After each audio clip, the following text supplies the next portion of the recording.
Hello बच्चों, स्वागत है आपका एक बार फिर से मेरे यूट्यूब चैनल बायोनेक्टर्स एजुकेशन फाउंडेशन में। तो लास्ट वीडियो में हमने अपने डिस्कस करा था द सेल चैप्टर के बारे में, जो कि एक हमारा functional and the structure unit of a life है। तो लास्ट चैप्टर में हमने और भी बहुत सारी चीजें डिस्कस करी थी, जैसे कि plant cell and animal cell के बारे में।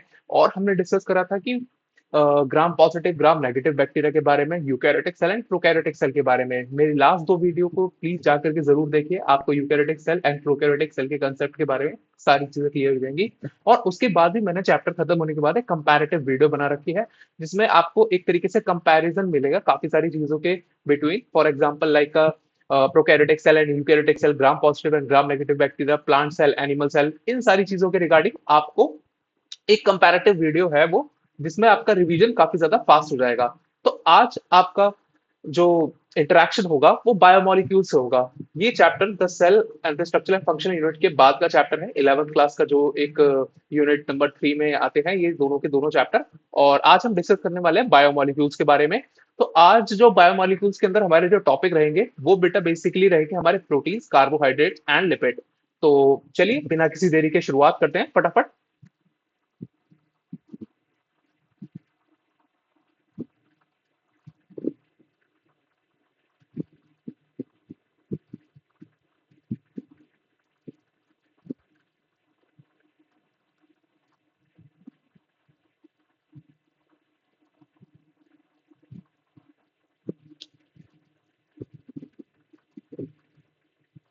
सो व्हाट इज बायोमोलिक्यूल?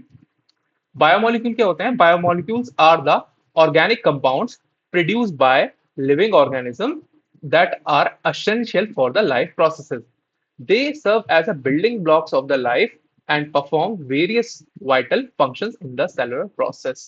देखो, बायोमोलिक्यूल्स क्या होते हैं? They are the organic compound produced by the living organism. मतलब एक लिविंग ऑर्गेनिज्म, हम बात करें मेल्स, एनिमल्स की, प्लांट्स की, ठीक है, बैक्टीरिया की, वायरसेस की। तो कोई भी लिविंग ऑर्गेनिज्म हो बेटा, वो अपने बायोमोलिक्यूल्स को सिंथेसाइज करता है। और वो कैसे सिंथेसाइज करता है? लास्ट क्लास में हमने कुछ मेटाबॉलिक रिएक्शंस के बारे में पढ़ा था, मेटाबॉलिक एक्टिविटी के बारे में पढ़ा था। हम जब कहते हैं कि कोई सेल मेटाबॉलिकली एक्टिव है, तो काफी सारी मेटाबॉलिक रिएक्शंस को परफॉर्म करती है। तो वही सारी रिएक्शंस मिलकर के आपके बायोमोलिक्यूल्स का फॉर्मेशन करती हैं। फॉर एग्जांपल कार्बोहाइड्रेट्स का, प्रोटीन का, लिपिड्स का एंड न्यूक्लिक एसिड का। तो यही सारे बायोमोलिक्यूल्स का फॉर्मेशन करती हैं मेटाबॉलिक रिएक्शन, या फिर हम कहें लिविंग लिविंग ऑर्गेनिज्म, जो उसके एसेंशियल होता है लाइफ प्रोसेसेस के लिए। They serve as a building blocks of a life, perform various vital functions in the cellular process. Means कि जैसे जैसे उसकी बॉडी में जो मेटाबॉलिक रिएक्शंस होती हैं, उनको भी परफॉर्म करने के लिए इन्हीं सब बायोमोलिक्यूल्स की रिक्वायरमेंट रहती है। फॉर एग्जांपल प्रोटीन की रिक्वायरमेंट रहती है, एंजाइम्स की रिक्वायरमेंट रहती है, न्यूक्लिक एसिड की रिक्वायरमेंट रहती है, या फिर हम बात करें कार्बोहाइड्रेट या फिर प्रोटीन्स की रिक्वायरमेंट रहती है। तो इन्हीं जितने भी बायोमोलिक्यूल्स हैं, इन्हीं की वजह से ये एक तरीके से बिल्डिंग ब्लॉक का काम करते हैं। फॉर एग्जाम्पल आप अपनी ही खुद की बॉडी में देखिए कि आपकी बॉडी में आपकी स्किन है, आपके नेल्स हैं, आपके हेयर्स हैं, ठीक है, आपकी बॉडी के आपके डिफरेंट बॉडी पार्ट्स हैं। तो इन सभी को बनाने के लिए डिफरेंट डिफरेंट बायोमोलिक्यूल्स की रिक्वायरमेंट रही होगी। ठीक है, फॉर एग्जाम्पल्स आपके हेयर्स के लिए आपकी प्रोटीन की रिक्वायरमेंट है, ठीक है, नेल्स के लिए आपकी प्रोटीन की रिक्वायरमेंट है, केराटिन की रिक्वायरमेंट है, ठीक है, आपकी बॉडी के अंदर एक सेल से जब न्यू सेल्स बनती है, तो उसमें आपकी बॉडी के अंदर न्यूक्लिक एसिड की रिक्वायरमेंट रहती है। तो यही सारी चीजें बायोमोलिक्यूल्स कहलाती हैं। Biomolecules are the organic compound, ठीक है, organic compound. Composition: biomolecules are primary composed of a 6 key element. मतलब बायोमोलिक्यूल्स होते हैं वो कुछ एलिमेंट, जो 6 एलिमेंट है, इन्हीं के मिलकर के बने होते हैं: carbon, oxygen, hydrogen, nitrogen, phosphorus and sulphur. इन्हीं 6 चीजों से मिलकर के फाइनली आपका कोई भी बायोमोलिक्यूल्स हो, इन्हीं 6 चीजों से मिलकर के बनेगा। ठीक है, ये एक एनसीईआरटी की टेबल है। एनसीईआरटी एनसीईआरटी जो आपकी बुक है, जो सीबीएसई की तरफ से रिकमेंडेड है, उसकी ये जो टेबल है ना, इसके अंदर एक non living cell and the living matter के बीच में कुछ डिफरेंसेस दे रखे हैं कि वो किन किन एलिमेंट्स के बेसिस पे वो डिफरेंस होते हैं। कौन से एलिमेंट लिविंग सेल में ज्यादा है और कौन से एलिमेंट जो है वो नॉन लिविंग सेल्स में ज्यादा है। जब हम नाइट्रोजन की बात करते हैं, इसमें कुछ स्पेसिफिक है, जैसे नाइट्रोजन वेरी लिटिल अमाउंट में होता है जब हम अर्थ क्रस्ट की बात करते हैं, और ये काफी ज्यादा होता है जब हम बात करते हैं ह्यूमन बॉडी की। ठीक है। उसी तरीके से सिलिकॉन की बात करते हैं, 27.7% होता है, और ये कंप्लीटली नेग्लिजिबल अमाउंट में होता है इन द ह्यूमन बॉडी। ठीक है, तो इसी तरीके से आपको ये टेबल एक बार देखनी है और अपने दिमाग में बचाना है, क्योंकि इसी में से ही क्वेश्चन बनते हैं। फॉर एग्जांपल, ये नाइट्रोजन एंड सिलिकॉन के बारे में अभी जस्ट मैंने बात करी, और हम सल्फर के बारे में बात करते हैं या फिर हम कैल्शियम के बारे में बात करते हैं, तो ये सारी चीजों के बीच में आप कंपैरिजन देख सकते हैं। तो सबसे ज्यादा अमाउंट में आपको क्या देखने के लिए मिलता है ह्यूमन बॉडी के अंदर? ऑक्सीजन। और सबसे लेस अमाउंट में आपको क्या देखने के लिए मिलता है? 0.03% सल्फर इन द प्लांट। तो इन्हीं कंपैरिजन के बेसिस पे बेटा नीट के अंदर क्वेश्चन पूछे जाते हैं। ठीक है, सबसे ज्यादा अमाउंट किस आयन का है, किस, हम बात करें किस एलिमेंट का है? ठीक है, ह्यूमन बॉडी के अंदर सबसे ज्यादा क्या है? ऑक्सीजन। और सबसे लेस मतलब नेग्लिजिबल अमाउंट में क्या है? सिलिकॉन। ठीक है, उसी तरीके से अर्थ क्रस्ट की जब हम बात करते हैं, अर्थ क्रस्ट के बारे में बेटा कंफ्यूज नहीं होना है। अर्थ क्रस्ट का मतलब होता है एक तरीके से अर्थ का एक टुकड़ा। ठीक है, चलिए नेक्स्ट चलते हैं, नेक्स्ट टॉपिक की तरफ। अब इन एलिमेंट्स का जब हम एनालिसिस करते हैं, तो एनालिसिस इनका बेटा दो टाइप से होता है। सबसे पहला होता है इनका organic compound. For organic compound के लिए हम एनालिसिस कैसे करते हैं? एनालिसिस करने से पहले बेटा सबसे पहले हम एक लाइव लिविंग टिश्यू लेते हैं। फॉर एग्जाम्पल, हमने यहाँ पे एक लीफ ले लिया। ठीक है, लीफ लीफ ली लीफ, उसको हमने पेस्टल मोटर में क्रश करा। पेस्टल मोटर, पेस्टल मोटर आप लोग जानते हो, ओकली और मूसल। ठीक है, जो छोटे छोटे दवाइयों वगैरह के घरों में रखे रहते हैं, पेस्टल मोटर, इससे हम ऐसे कूटते हैं। ठीक है, जब अदरक कूटने का होता है वो एक तरीके से आप सभी की रसोई में। फिर उसके बाद फाइनली हम इसमें ट्राइक्लोरो एसिटिक एसिड मिलाते हैं, trichloro acetic acid, to make a slurry.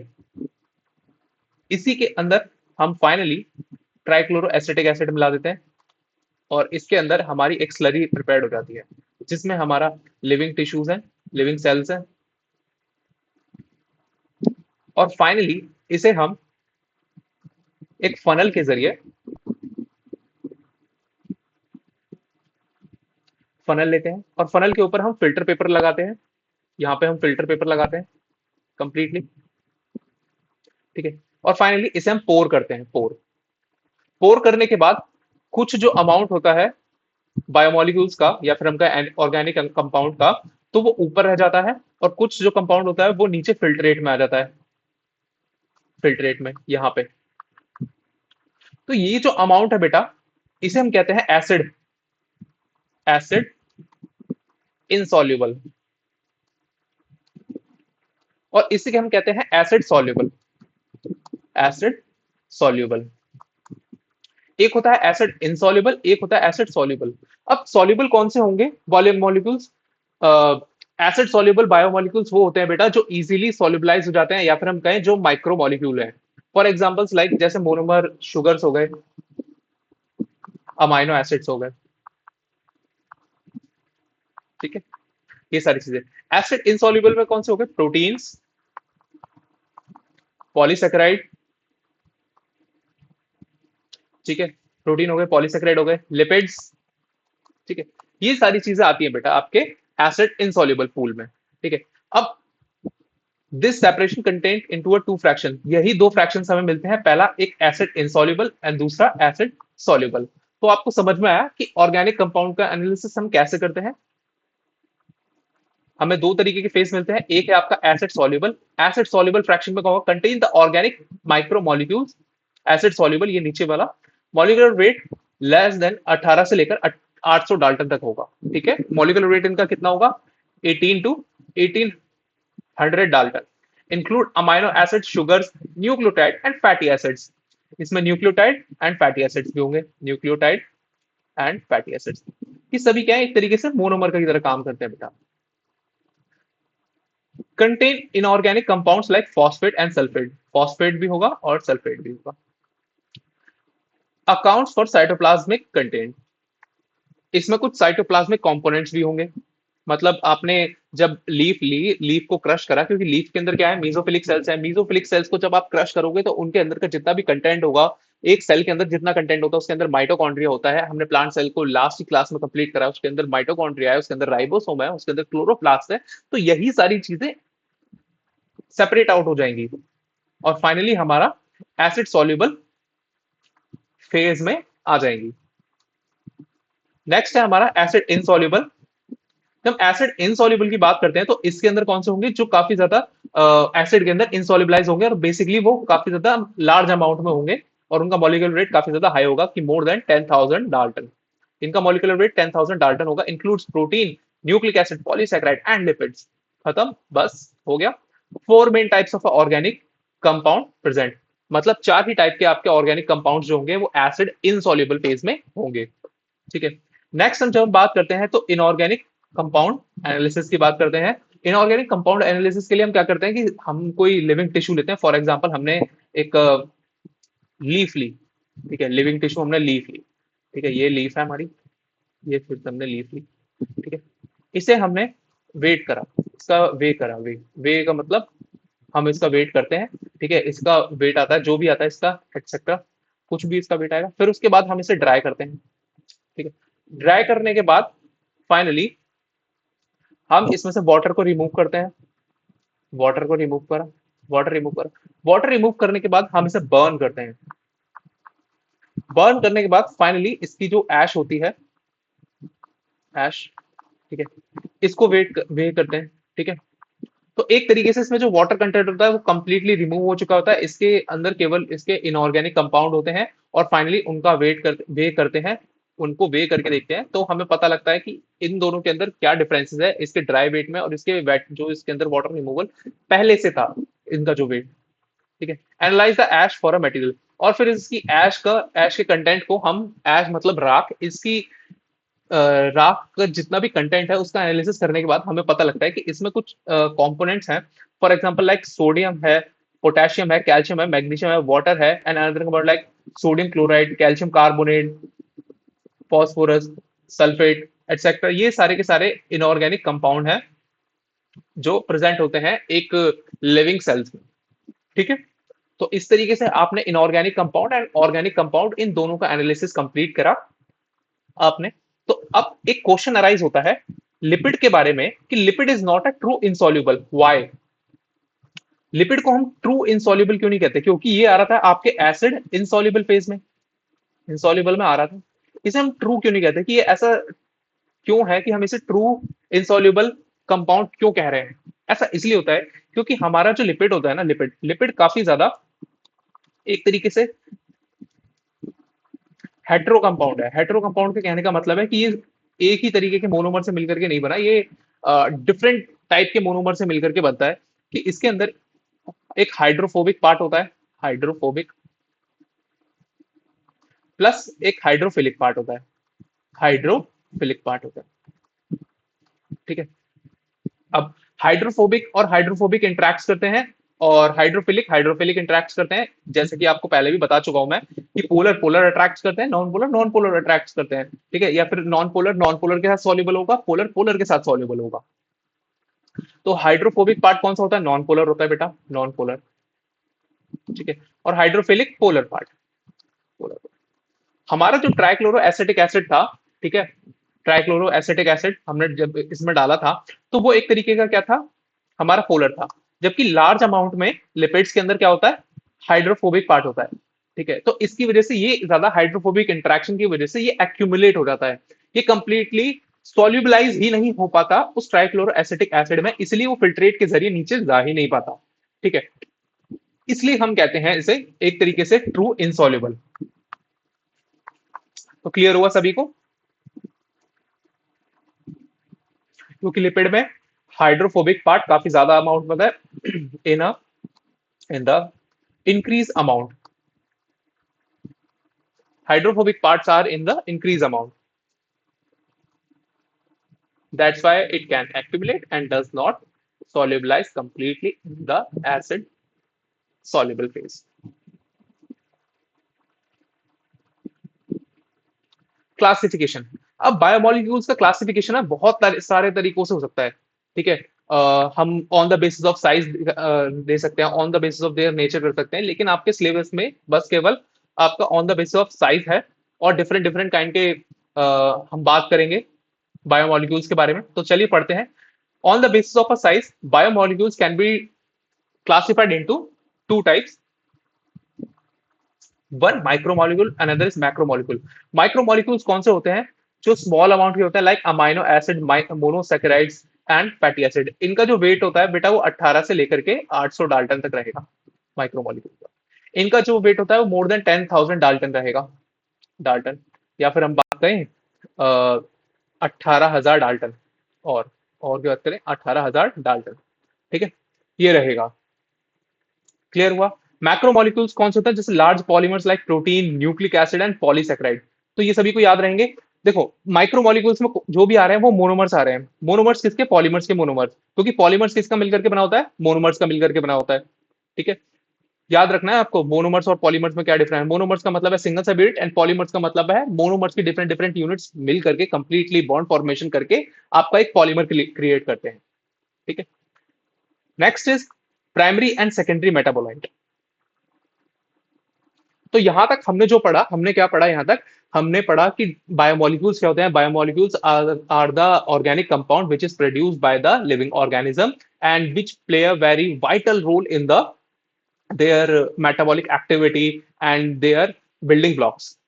And biomolecule कितने कितने एलिमेंट से मिलकर के बनते हैं? डिफरेंट डिफरेंट काइंड के, carbon, hydrogen, oxygen, silicon and sulphur, phosphorus etcetera. ठीक है, तो यही सारी चीजों से मिलकर के बायोमोलिक्यूल्स आपके मिलकर के बने होते हैं, भले हम प्लांट की बात करें, भले हम एनिमल्स की बात करें. ठीक है, तो हमने क्लासिफिकेशन पढ़ा, एनालिसिस पढ़ा, इनऑर्गेनिक एनालिसिस पढ़ा, ऑर्गेनिक एनालिसिस पढ़ा.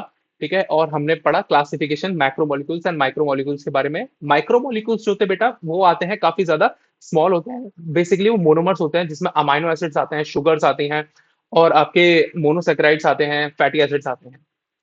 एंड मैक्रोमोलिक्यूल्स वो जिनके अंदर आपके protein, nucleic acid and polysaccharides.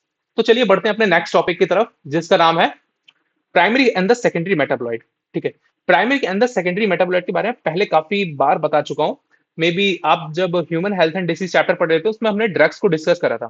आप उस वीडियो को जाकर के देखिए, ड्रग्स, जिसमें हमने काफी डिफरेंट डिफरेंट काइंड के मॉर्फिन, कोडीन और कोकेन और हमने भांग के बारे में, धतूरे के बारे में, इन सभी चीजों के बारे में हमने डिस्कस करा था, काफी सारे प्लांट्स के बारे में.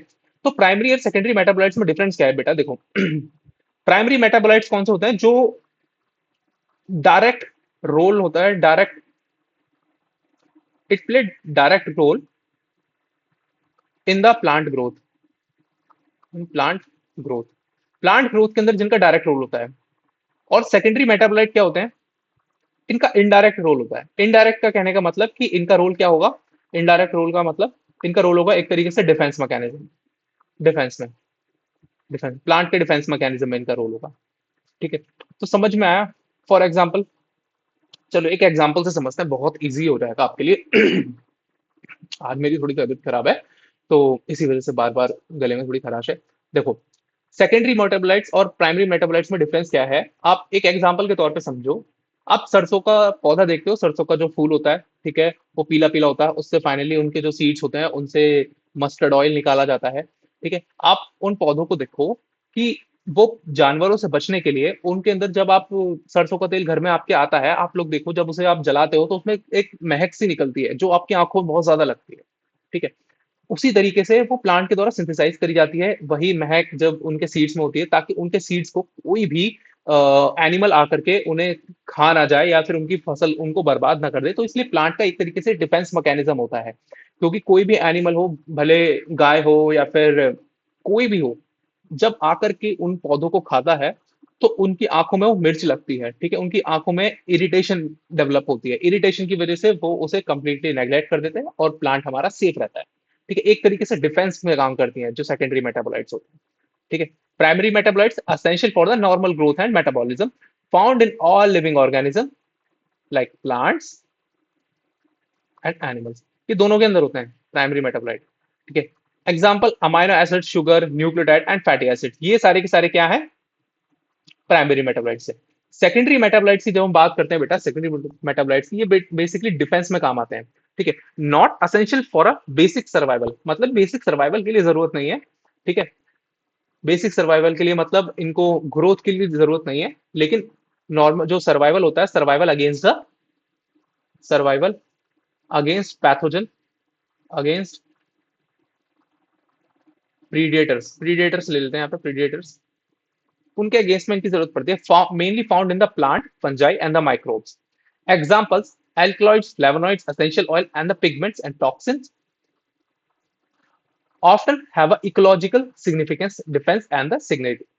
ये आपको याद रखना है, डिफेंस में और सिग्नलिंग में इनका यूज होता है सेकेंडरी मेटाबोलाइट्स का। ठीक है, तो एनसीईआरटी के अंदर ना एक टेबल बनी हुई है, आप इस जब चैप्टर को देखोगे एनसीईआरटी के अंदर सेकेंडरी मेटाबोलाइट्स की एक टेबल बनी हुई है। ठीक है, तो उस टेबल को कंप्लीटली आपको देखना है, वरना तो नेक्स्ट वीडियो जब मैं कंपैरेटिव वीडियो बनाऊंगा प्राइम इसी चैप्टर से रिलेटेड, क्योंकि आपको हर चैप्टर के एंड में कंपैरेटिव वीडियो मिलेगी, जिससे आपका रिवीजन काफी ज्यादा आसान रहेगा पढ़ने में। तो उसमें हम इस टेबल को डिस्कस करेंगे प्राइमरी और सेकेंडरी मेटाबोलाइट की, प्राइमरी एंड सेकेंडरी मेटाबोलाइट्स की। ठीक है, मेजर टाइप ऑफ बायोमोलिक्यूल्स। अब हम बायोमोलिक्यूल्स के बारे में पढ़ते हैं कि बायोमोलिक्यूल्स के मेजर टाइप कौन से हैं, कौन कौन से बायोमोलिक्यूल्स हैं हमारी बॉडी के अंदर। कार्बोहाइड्रेट्स हैं, प्रोटीन्स हैं, एंड लिपिड्स हैं, एंड न्यूक्लिक एसिड। तो ये चार तरीके के बायोमोलिक्यूल्स हैं हमारी बॉडी के अंदर जो प्रेजेंट रहते हैं।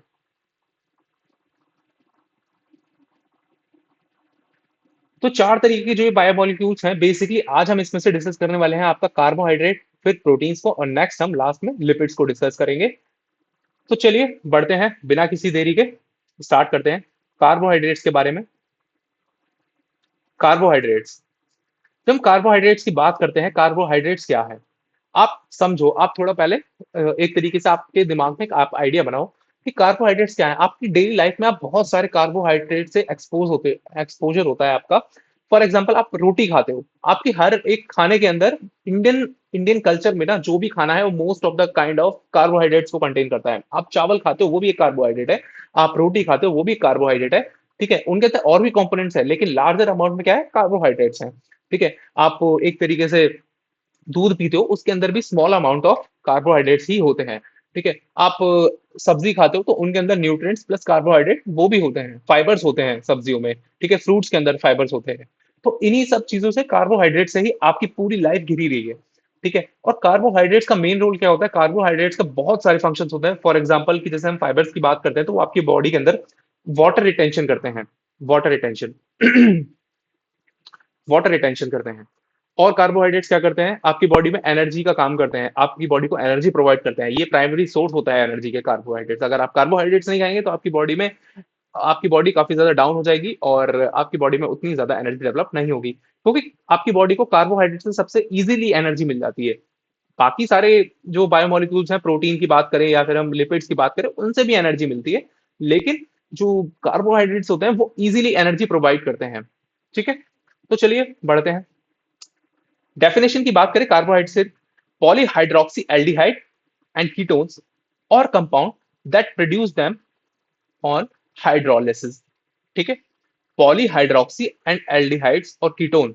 पॉलीहाइड्रोक्सी का मतलब बहुत सारे इसमें OH ग्रुप होंगे कार्बोहाइड्रेट्स में, और कुछ एल्डिहाइड ग्रुप और कीटोन ग्रुप भी होंगे, और वो एक कंपाउंड का फॉर्मेशन करेंगे that produce them on a hydrolysis, और वो हाइड्रोलिसिस से बनते हैं। हाइड्रोलिसिस से कैसे बनते हैं, जब आप बात करते हैं ग्लाइकोसिडिक बॉन्ड की या फिर आप पेप्टाइड बॉन्ड की, तो फाइनली उनमें से वाटर रिमूव होता है। ठीक है, वाटर रिमूव। ठीक है, जब हम बात करते हैं ग्लाइकोसाइडिक बॉन्ड की, ग्लाइकोसाइडिक बॉन्ड की, और आपका पेप्टाइड बॉन्ड, पेप्टाइड बॉन्ड, इन दोनों बॉन्ड से ही, जब दोनों बॉन्ड्स का जब फॉर्मेशन होता है तो फाइनली आपका एक वाटर रिमूव होता है। ठीक है, जब एक ग्लाइकोसाइडिक बॉन्ड बनेगा तो वाटर का रिमूव होगा, एक पेप्टाइड बॉन्ड बनेगा तो भी वाटर का रिमूव होगा। ग्लाइकोसाइडिक बॉन्ड मेनली वर्क करता है बेटा कार्बोहाइड्रेट्स के केस में, कार्बोहाइड्रेट्स के केस में। ठीक है, कार्बोहाइड्रेट्स के। पेप्टाइड बॉन्ड बेसिकली वर्क करता है बेटा पेप्टाइड बॉन्ड प्रोटीन्स के बीच में, पेप्टाइड बॉन्ड प्रोटीन्स के बीच में, प्रोटीन्स प्रोटीन्स के साथ। ठीक है, तो चलिए कार्बोहाइड्रेट्स की तरफ बढ़ते हैं। इनका जर्नल फॉर्मूला क्या होता है, CnH2O ब्रैकेट N और CnH2nO। ये एक बेसिक फॉर्मूला है बेटा, इसको याद रखना है आपको, बिल्कुल याद रखना है, अपने दिमाग में बैठा लेना है इस फॉर्मूले को। आप इस वाले फॉर्मूले को याद रखिए बिल्कुल, CnH2nO, CnH2nO, CnH2n। एक आप सोने से पहले और उठने के बाद एक बार पढ़ेंगे तो पूरे दिन भर आपको याद रहेगा, CnH2nO, CnH2nO। ठीक है, इस तरीके से याद रखिए। Alternative name saccharides. ठीक है, हम कार्बोहाइड्रेट्स को हम क्या कहते हैं, सैकेराइड्स भी बोलते हैं। सैकेराइड्स क्या है, ये ग्रीक वर्ड सैकरॉन से मिलकर के बना है, जिसका मतलब होता है शुगर। ठीक है, सैकेराइड किसे कहा जाता है, आपके कार्बोहाइड्रेट्स को लेकर के ये नाम डिनोट करा जाता है, सैकेराइड्स।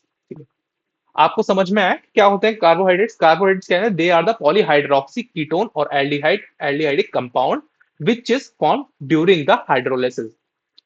ठीक है, ये हाइड्रोलिसिस के दौरान फॉर्म होते हैं। हाइड्रोलिसिस का कहने का मतलब क्या है कि एक तरीके से ग्लाइकोसाइडिक बॉन्ड का फॉर्मेशन होता है जिसमें वाटर रिमूव होता है। हाइड्रो का मतलब आप समझते हो ना कि हाइड्रोलिसिस, ठीक है, हाइड्रो पावर प्लांट। ठीक है, इस तरीके से ये वाटर के कंटेंट में बोला जाता है हाइड्रो। तो क्लियर हुआ? तो classification on the basis of hydrolysis, classification के बारे में बात करते हैं on the basis of hydrolysis. Hydrolysis के बेस में, बेसिस हाइड्रोलिसिस के बेसिस पे कार्बोहाइड्रेट्स को तीन पार्ट्स में डिवाइड करा गया है। पहला है आपका मोनोसैकेराइड, दूसरा है आपका डाइसैकेराइड एंड थर्ड वन है पॉलीसैकेराइड। ठीक है, फिर से एक बार बोलता हूं, समझना। हाइड्रोलिसिस के बेसिस पे कि उसके अंदर कितने बॉन्ड प्रेजेंट है, तो उस बेसिस के ऊपर कार्बोहाइड्रेट्स को तीन पार्ट्स में डिवाइड करा गया है। पहला है इसका मोनोसैकेराइड, दूसरा इसका डाइसैकेराइड एंड थर्ड वन है इसका मोनोसैकेराइड।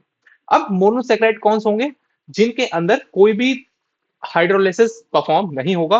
बेसिकली वो एक सिंगल सब यूनिट है, वो एक सिंगल मोनोमर है। मोनोसैकेराइड का मतलब है मोनोमर। डाइसैकेराइड का मतलब है वो एक तरीके से डायमर है। डायमर का मतलब कि उसमें दो आपके मोनोमर यूनिट मिल रहे हैं, दो से ज्यादा भी मिल सकते हैं। ठीक है, पॉलीमर्स का मतलब होता है कि मोर देन 10 सब यूनिट या फिर मोर देन 12 सब यूनिट, उससे ज्यादा सब यूनिट मोनोमर्स की मिल करके बनाती है आपकी पॉलीसैकेराइड। तो क्लियर हुआ, मोनोसैकेराइड, डाइसैकेराइड एंड पॉलीसैकेराइड। तो चलिए स्टार्ट करते हैं फटाफट मोनोसैकेराइड के बारे में पढ़ना।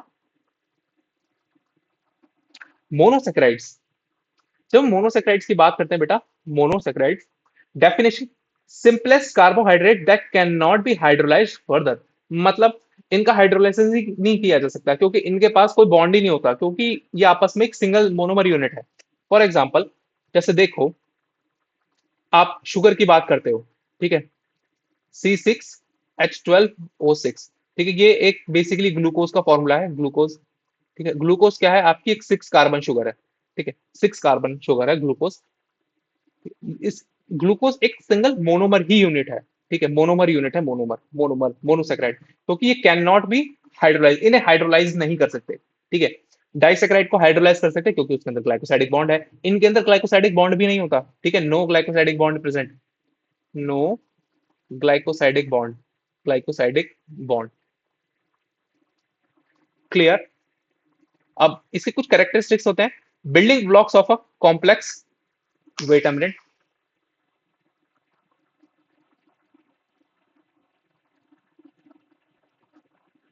सो building blocks of complex carbohydrate. Complex carbohydrate कौन से वाले, वही आपके पॉलीमर, पॉलीमर जिन्हें हम पॉलीसेकेराइड भी कहते हैं, पॉलीसेकेराइड, पॉलीसेकेराइड। ठीक है, पॉलीसेकेराइड। ये कलरलेस होते हैं, क्रिस्टलाइन एंड सॉलिड फॉर्म में प्रेजेंट होते हैं, और वाटर सॉल्युबल होते हैं, insoluble in non polar solvent. Non polar solvent कौन सा, जो हाइड्रोफोबिक होगा, जो लिपिडिक कंटेंट होगा, तो उसमें ये इनसॉल्युबल रहते हैं। ये बेसिकली पोलर बायोमोलिक्यूल्स हैं। नेम्स एंड विद सफिक्स ओज। ठीक है, इन सभी के एंड के ऊपर ओज आएगा जितने भी मोनोसेक्राइड्स होंगे। ठीक है, अब on the basis of a carbon आपके डिफरेंट डिफरेंट मोनोसेक्राइड्स होते हैं। फॉर एग्जांपल 3 कार्बन वाले ट्रायोज होंगे, 4 कार्बन वाले टेट्रोज होंगे, 5 कार्बन वाले पेंटोज होंगे, 6 कार्बन वाले हेक्सोज होंगे, और 7 कार्बन वाले हेप्टोज होंगे। ठीक है, ट्राई, टेट्रा, पेन, हेक्स और हेप, एक तरीके से 7 कार्बन तक है, 3 कार्बन से लेकर के। अब ऑन द बेसिस ऑफ कौन सा उसमें एल्डिहाइडिक ग्रुप प्रेजेंट है या फिर कीटोनिक ग्रुप प्रेजेंट है, किसी भी शुगर के अंदर, शुगर जो होती है या फिर हम बात करें आपके जो सेकेराइड्स होते हैं, कार्बोहाइड्रेट होते हैं, वो दो ग्रुप में डिवाइड होता है। एक होता है एल्डोज और एक होता है कीटोज। मतलब एल्डोज वाले जिनके अंदर एल्डिहाइडिक ग्रुप होगा, CHO ग्रुप होगा, और दूसरे कीटोनिक ग्रुप वाले जिनके अंदर C double bond O group present होगा, जिसे हम कीटोनिक ग्रुप कहते हैं। ठीक है, अब एल्डोज शुगर होगी और 3 कार्बन की शुगर होगी तो उसे हम ग्लिसरॉल कहेंगे और ग्लिसरेल्डिहाइड कहेंगे। ठीक है, उसी तरीके से अगर उसमें कीटोनिक ग्रुप प्रेजेंट है तो उसे हम डाईहाइड्रोक्सी एसीटोन कहेंगे। क्लियर? अगर टेट्रोस है उसे एरेथ्रोस कहेंगे और इरेथ्रोलियोस कहेंगे कीटोन में। और 5 कार्बन शुगर है तो उसमें राइबोस कहेंगे और इसे हम राइब्यूलोज कहेंगे। 6 कार्बन ग्लूकोज कहेंगे और इसे हम फ्रक्टोज कहेंगे। हैप्टोज कहेंगे ग्लूकोहेप्टुलोज और इसे सूडोहेप्टुलोज, 7 कार्बन शुगर को। तो ऑन द बेसिस हमने ये भी देखा मोनोमर के अंदर कि on the basis of which functional group is present, aldehydic और अ ketonic, the carbohydrates monosaccharides divided into the two types. One is aldehydic sugar, another one is ketonic sugar. तो ये दो तरीके के शुगर्स के बारे में भी हमने जाना। और on the basis of carbon ये 7 पार्ट्स में डिवाइड जाते हैं। सबसे पहले ट्रायोस, फिर टेट्रोस, फिर पेंटोस, फिर हेक्सोस एंड हेप्टोस। इस तरीके से 3 कार्बन से लेकर 7 कार्बन तक के शुगर होते हैं, जिसमें से आपको ये सबसे ज्यादा याद रखना है, ये hexose.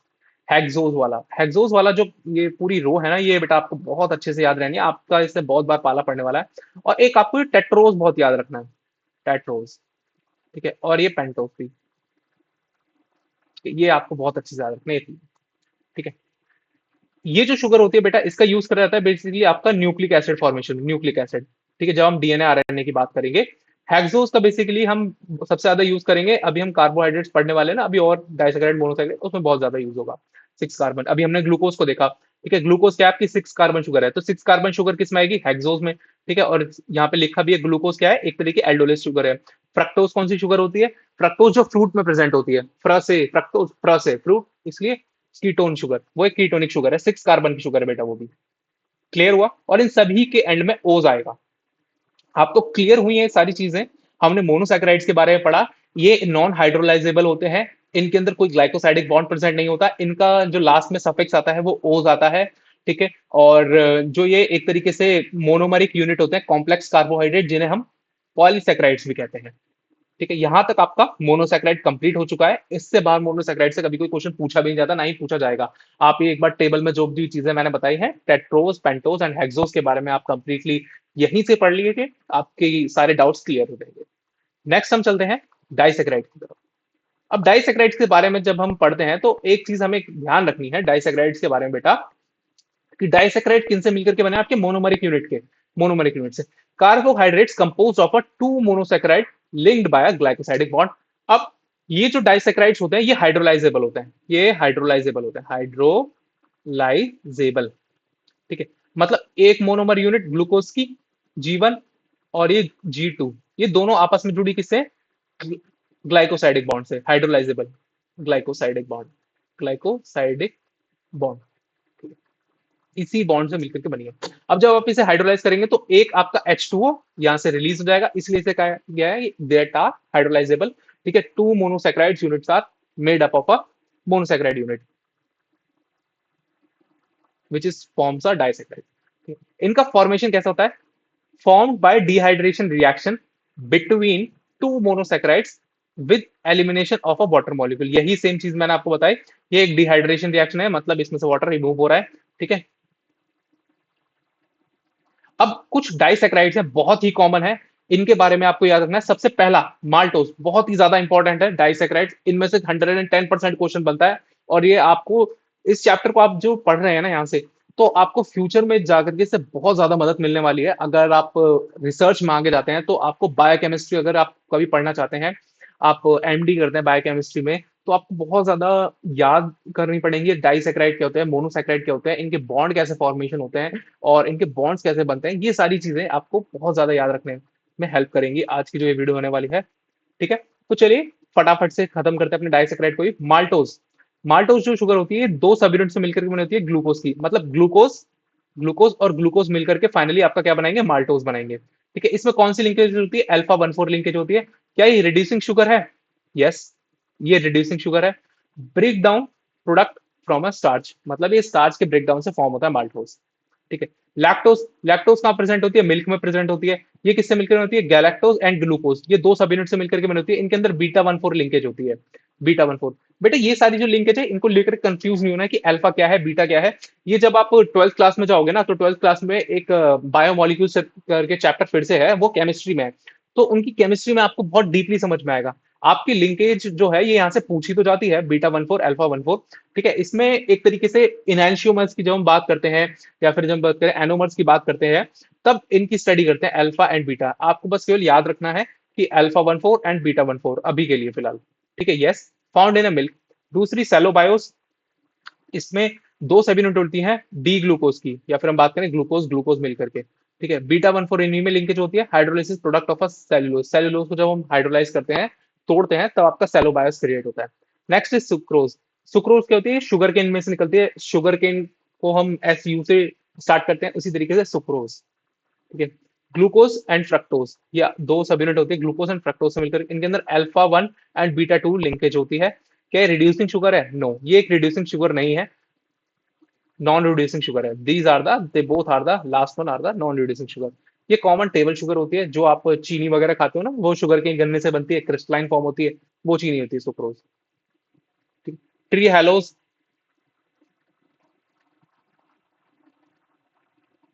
Tree halos two subunit of glucose, alpha 1 to alpha 1 linkage होती है, ये भी एक तरीके की नॉन रिड्यूसिंग शुगर है। और स्टेट्स प्रोटेक्टेंट इन अ सेल। ट्री हेलोज जो बेसिकली ये इंसेक्ट्स में प्रेजेंट होती है, इंसेक्ट्स में प्रेजेंट होती है। जब नॉन रिड्यूसिंग शुगर की बात कर रहे हैं और रिड्यूसिंग शुगर की बात कर रहे हैं, तो एक बार बता देते हैं क्या होती है। रिड्यूसिंग शुगर होती है, ठीक है, जिन पे फाइनली फ्रीली अवेलेबल होते हैं, freely available of aldehydic and ketonic group, aldehydic and ketonic group are present. ठीक है। नॉन रिड्यूसिंग ग्रुप में आपके बाउंड फॉर्म में होते हैं एल्डिहाइडिक एंड कीटोनिक ग्रुप, और ये फाइनली रिड्यूस नहीं कर पाते। ठीक है, इसलिए इन्हें कहा जाता है, अपना इलेक्ट्रॉन डोनेट नहीं कर पाते, इसलिए इन्हें कहा गया है नॉन रिड्यूसिंग शुगर्स। ठीक है। तो ये सारी चीजें आपको याद रखनी है। इनके बीच में बॉन्ड्स के बारे में याद रखना। बीटा 1,4 सब में, बीटा 1,4 है ज्यादातर में, सब में। ठीक है। अल्फा 1,4, बीटा 1,4, ठीक है। और alpha 1,4 beta 2 and alpha 1 beta 1, ये याद रखने हैं आपको। Alpha 1 clear. अभी हम बायोमोलिक्यूल जब डिस्कस करेंगे डाइसैकेराइड के केस में, ठीक है, जब हम 12th क्लास में जब पढ़ेंगे ना, 12th क्लास के बारे में, तो हम बायोमोलिक्यूल्स को पढ़ेंगे अच्छे से। पॉलीमर्स, पॉलीसैकेराइड ये भी आपके हाइड्रोलाइजेबल होते हैं, हाइड्रोलाइजेबल। ठीक है। इनके अंदर ग्लाइकोसाइडिक बॉन्ड प्रेजेंट होता है, glycosidic bond. More than many monosaccharide unit, कितनी? 10 से ज्यादा, जिसमें मोनोसैकेराइड यूनिट्स मिलकर ये बनी होती है। फॉर एग्जांपल डाइसैकेराइड में हमारे दो थे, और यहाँ पर हमारे कितने होंगे? G1, G2, G3, G4 and up to 12, और इन्फिनिटी भी, इन्फिनिटी तो नहीं होते। ठीक है, 12 और 12 से ज्यादा हो सकते हैं, 12 तो होने ही चाहिए मिनिमम। ठीक है। On the basis of composition, दो तरीके के पॉलीसेक्राइड होते हैं, एक होता है होमोपॉलीसेक्राइड, एक हेट्रोपॉलीसेक्राइड। होमोपॉलीसेक्राइड कौन से होता है? सेम टाइप को मोनोसेक्राइड होते हैं, जिनके अंदर सेम टाइप के, मतलब glucose glucose glucose glucose glucose up to 10 glucose या मोर देन 10 ग्लूकोज हो। ठीक है, तो आपके होमोपॉलीसेक्राइड है। ठीक है। या फिर हम गैलेक्टोज गैलेक्टोज गैलेक्टोज गैलेक्टोज की बात करें, एक ही टाइप का मोनोसेक्राइड होना चाहिए। ठीक है। या फिर हम बात करें फ्रक्टोज फ्रक्टोज फ्रक्टोज फ्रक्टोज, एक ही तरह के मोनोसेक्राइड। हेट्रोपॉलीसेक्राइड जिसमें डिफरेंट काइंड के मोनोसेक्राइड्स हो, या फिर glucose fructose glucose fructose glucose galactose glucose galactose, इसी तरीके से। ठीक है। होमोपॉलीसेक्राइड के कुछ एग्जांपल हैं, जैसे हम बात करते हैं स्टार्च एंड ग्लाइकोजन, ये दोनों के दोनों होमोपॉलीसेक्राइड है। देखो, ये दोनों के दोनों ना होमोपॉलीसेक्राइड है, स्टार्च एंड ग्लाइकोजन होमोपॉलीसेक्राइड है। होमोपॉलीसेक्राइड के बहुत अच्छे एग्जांपल है सेक्राइड, ये सारे के सारे, ये दोनों होमोपॉलीसेक्राइड है। अब हेट्रोपॉलीसेक्राइड के एग्जांपल बहुत सारे हैं। ठीक है। सबसे पहला आपको याद रख लेना है, हाइल्यूरोनिक एसिड, हाइल्यूरोनिक एसिड। ठीक है। दूसरा डर्मेटॉन सल्फेट, डर्मेटॉन सल्फेट। तीसरा keratan sulphate, keratan sulphate. Fourth one heparan sulphate, heparan sulphate. ठीक है। ये चार एग्जांपल आपको याद रखने हैं। हाइल्यूरोनिक एसिड होता है, इस पर कोई चार्ज होता है, इस पर कोई भी आयंस नहीं होते, कोई चार्ज नहीं होते, मतलब नो चार्ज, नो चार्ज। बाकी सब पे चार्ज होते हैं, नेगेटिव चार्ज, बाकी सब पे नेगेटिव चार्ज, जिनके पीछे सल्फेट आ रहा है उन पे सब पे याद रखना है आपको, नेगेटिव चार्ज है। ठीक है। ये सारे के सारे आपके हेट्रोपॉलीसेकेराइड के एग्जांपल्स हैं। ठीक है। अब कुछ स्टोरेज पॉलीसेकेराइड कौन से हैं? Starch and glycogen. स्टार्च कहां पे होगा? Energy storage in the plant, amylose और एमाइलोपैक्टिन से मिलकर के बना होता है। ठीक है। आप ये मत समझना कि एमाइलोज और एमाइलोपैक्टिन अलग अलग है, ठीक है, इसमें एक केवल फंक्शनल ग्रुप का डिफरेंस है, बाकी सब चीज सेम है। Glycogen, energy storage in the animal. ठीक है, ये चीजें आपको याद रखनी है कि स्टार्च प्लांट के अंदर प्रेजेंट है। आगे भी पहले मैं बता चुका हूँ, जब हमने सेल के बारे में पढ़ा था, प्लांट सेल और एनिमल सेल में डिफरेंसेस पढ़े थे, तब हमने स्टार्च एंड ग्लाइकोजन के डिफरेंसेस के बारे में रीड करा था। आप जाकर के प्लीज मेरे उन वीडियो को चेकआउट कीजिए एक बार। स्ट्रक्चरल पॉलीसेकेराइड, अब ऐसे पॉलीसेकेराइड जो बेसिकली स्ट्रक्चर बनाने में हेल्प करते हैं। पहला है सेल्यूलोज, सेल वॉल कंपोनेंट होता है। और दूसरा है काइटिन, ये आर्थ्रोपोड्स, जबकि आर्थ्रोपोड्स का होता है, जैसे फंजाई वगैरह। फंजाई की सेल वॉल जो होती है वो काइटिन की मिलकर के बनी होती है। Chitin, exoskeleton of arthropods, some arthropods वगैरह का इनमें काइटिन प्रेजेंट होती है। आर्थ्रोपोड्स फॉर एग्जांपल जैसे कॉकरोचेस वगैरह। क्लियर हुआ? तो हमने तीनों चीजों के बारे में पढ़ा, पॉलीसेकेराइड, डाइसेकेराइड एंड मोनोसेकेराइड। इन तीनों के बारे में हम अपना कंप्लीट कर चुके हैं। कुछ मोनोसेकेराइड्स होते हैं, कुछ डाइसेकेराइड होता है, और कुछ आपके पॉलीसेकेराइड होते हैं। इन तीनों के बारे में हमने पढ़ा, और इन तीनों के डिफरेंसेस के बारे में पढ़ा कि मोनोसेकेराइड्स क्या होता है। मोनोसेकेराइड्स के अंदर ये नॉन हाइड्रोलाइजेबल होते हैं, इनके अंदर कोई ग्लाइकोसाइडिक बॉन्ड प्रेजेंट नहीं होता। ये basically on the basis of carbon atom present in the particular monosaccharide, divided into 7 types: triose, Tedros, pentose, hexose, and haptose. And on the basis of other functional group, the monosaccharides are divided into two types. One is aldose sugar and another one is ketone sugar. Aldose sugar containing the functional group aldehyde group, and ketonic sugar contains the functional group ketone, which known as a C double bond O. Aldehyde group is CHO and ketonic group is C double bond O. Clear? And monosaccharides containing the suffix as a O's, OSE, O's.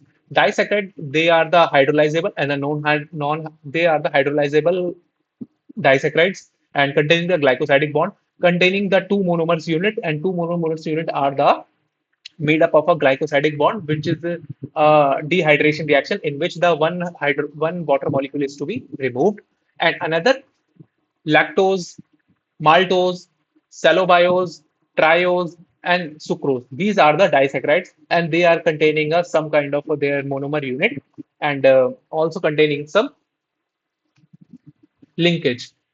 तो आपको इनकी linkage के बारे में सबसे ज्यादा ध्यान रखना है। ये जो लिंकेज के बारे में हमने पढ़ा है ना, आपको देखो लैक्टोज की और सेलोबायोस की तो आपको याद हो जाएंगे। देखो, एक हमारा एनिमल लैक्टोज हमें कहाँ से मिलता है? मिल्क से। मिल्क कहाँ से मिलता है हमें? वहां एनिमल से मिलता है। तो मिल्क जब हमें एनिमल से मिलता है, और दूसरा हमारा सेलोबायोस, सेलोबायोस कहाँ कहाँ से मिलता है हमें? कहाँ से? सेल्यूलोज से। सेल्यूलोज कहाँ प्रेजेंट होता है? प्लांट में। तो ये दोनों बेसिकली नेचर में है। तो नेचर की जितनी भी चीजें हैं, तो इनके अंदर बीटा 1,4 लिंकेज है। ये याद रखिए, नेचर की चीज जो भी है उनके अंदर बीटा 1,4 लिंकेज है। ठीक है, दूसरी हम माल्टोज की बात कर रहे हैं, तो माल्टोज कहां से निकल रहा है? स्टार्च से। ठीक है, स्टार्च किसके अंदर प्रेजेंट होता है? स्टार्च प्रेजेंट होता है आपके प्लांट्स के अंदर। प्लांट्स के अंदर अभी हमने पढ़ा पॉलीसेकेराइड के बारे में, ये एक तरीके का होमोपॉलीसेकेराइड है। तो स्टार्च कहां पे प्रेजेंट होगा? आपके प्लांट्स के अंदर। एक तरीके से फूड स्टोरेज फॉर्म है, तो उसके अंदर अल्फा 1,4 लिंकेज है। ठीक है, माल्टोज। माल्टोज के अंदर कौन सी लिंकेज है? अल्फा 1,4। ये ऐसे इस तरीके से याद रखना। दूसरा सुक्रोज एंड ट्री हेलोज, इनके अंदर अल्फा 1 एंड बीटा 2। सुक्रोज के अंदर और ट्री हेलोज के अंदर अल्फा 1 एंड अल्फा 1, ये लिंकेज होती है। ठीक है, इस तरीके से आपको याद रखना है। कुछ निमोनिक्स इस तरीके से बनाने हैं आपको। जो नेचर की चीजें हैं उनके अंदर जो भी डाइसैकेराइड प्रेजेंट है, उनके अंदर बीटा 1,4 लिंकेज की होगी। जैसे लैक्टोज के अंदर, सेलोबायोस के अंदर बीटा 1,4 लिंकेज है। ठीक है, और जब हम बात करते हैं आपका माल्टोज के अंदर, तो माल्टोज के अंदर आपकी अल्फा 1,4 लिंकेज है। 1,4 लिंकेज याद रखिए। ठीक है, क्लियर? तो पॉलीसेकेराइड के बारे में भी क्लियर हो चुका है। अब हम पढ़ते हैं कुछ फंक्शंस के ऊपर। Functions, function, energy source, primary source of energy of us for cellular activity. अब हमारी जो बॉडी होती है ना, बहुत ही स्मार्ट, एक तरीके से आप स्मार्टफोन कहते हो ना, तो उसी तरह हमारी बॉडी जो भगवान ने बनाई है ना, वो काफी ज्यादा स्मार्ट बनाई है। जो प्राइमरी सोर्स होता है एनर्जी का, वो उन्हें कार्बोहाइड्रेट्स को बनाया है। क्योंकि प्रोटीन की जब हम बात करते हैं, या फिर हम लिपिड्स की बात करते हैं, इनसे एनर्जी सिंथेसाइज करने के लिए ना, हमारी बॉडी को खुद ही एनर्जी प्रोवाइड करनी पड़ती है, काफी ज्यादा अमाउंट में। ठीक है, इसीलिए प्राइमरी एनर्जी सोर्स था क्या है हमारा? Carbohydrate. Energy storage, stored as starch in plant and glycogen in the animal. Structural support, cellulose in a plant and chitin in the arthropod. Cell recognition, glycoproteins and glycolipids on the cell surface. Okay. Wait a minute, glycoproteins and glycolipids.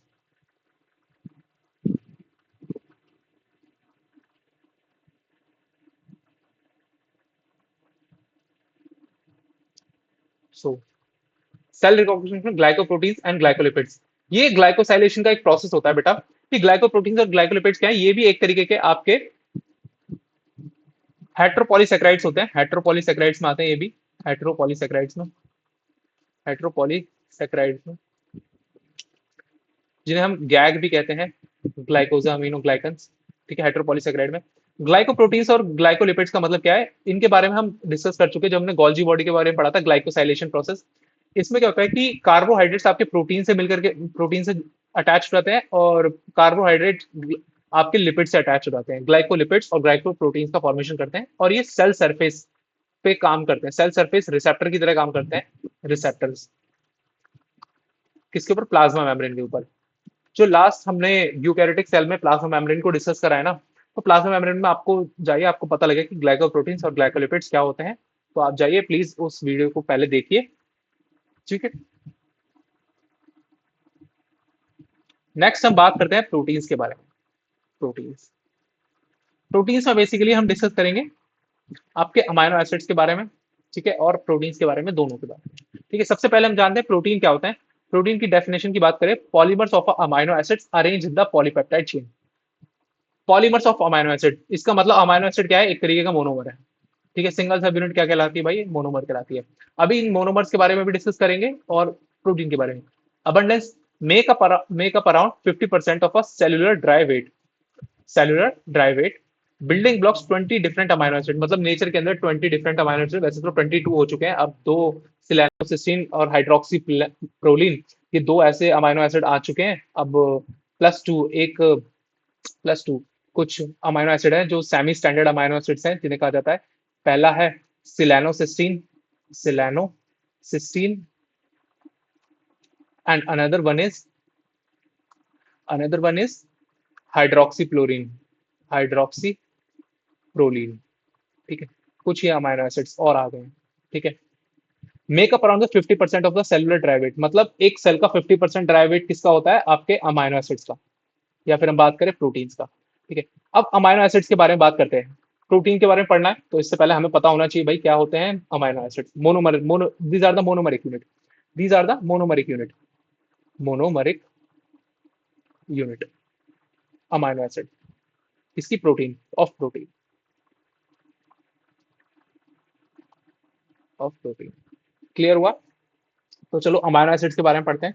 अब amino acid की जब हम बात करते हैं तो amino acid का ना एक स्ट्रक्चर होता है। ठीक है, amino amino acids are nothing, they are containing the two functional group and one carbon atom and one hydrogen atom.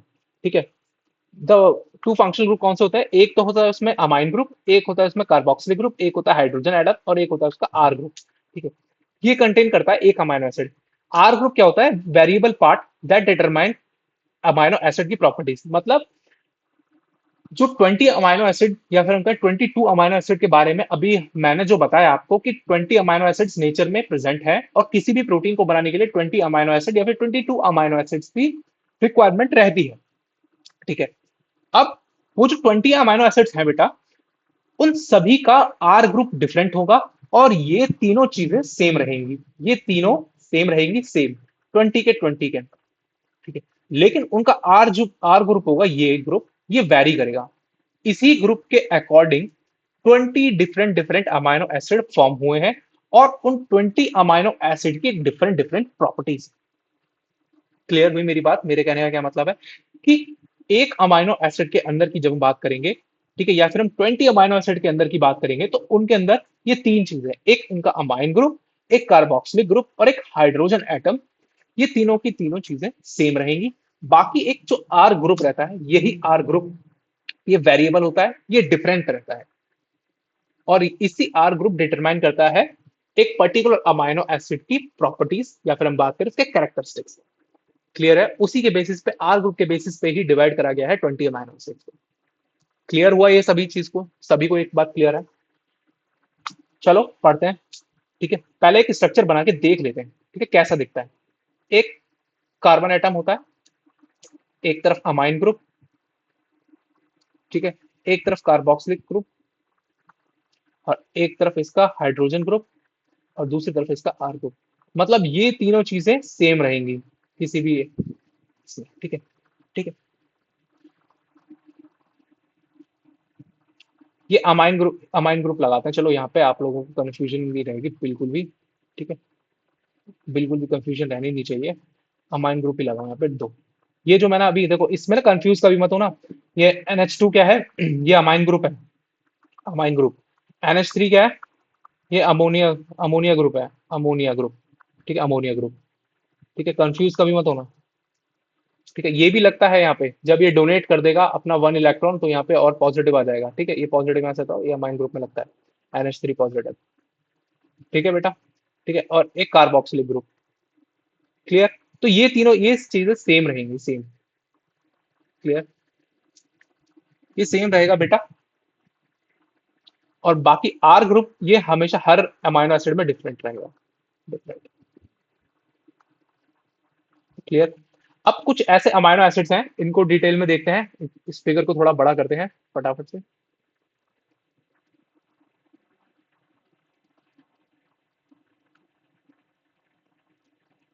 इसे उठा करके इधर रखो, ठीक है, और इसे भी उठा करके ऊपर रखो। देखो,